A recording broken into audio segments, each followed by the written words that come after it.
В живота има моменти, които остават завинаги в сърцето.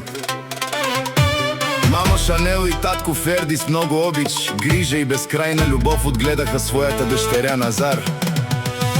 А до нея през годините винаги беше нейната сестра Нефес, споделяйки детски мечти, усмивки и най-красивите семейни спомени. Днес Назар поема по най-красивия път в живота си до човека, когото обича, до своя принц Жанер.